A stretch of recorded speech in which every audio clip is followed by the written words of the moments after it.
భద్రాద్రి కొత్తగూడెం జిల్లా చండ్రుగొండ మండలం మద్దుకూరు గ్రామం మంగళపూడు అటవీ ప్రాంతంలో ఫారెస్ట్ బీట్ ఆఫీసర్ రాములకు చెందిన ద్విచక్ర వాహనం గుర్తు తెలియని వ్యక్తులు తగలబెట్టారు.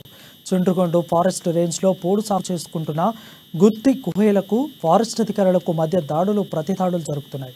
ఈ క్రమంలోనే గతేడాది ఫారెస్ట్ అధికారి శ్రీనివాసరావును గుత్తి కుహేలు దాడి చేసి హతమార్చిన సంగతి తెలిసిందే.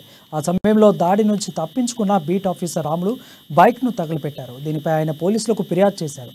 పోలీసులు బైక్ తగలబెట్టిన ప్రాంతాన్ని పరిశీలించారు.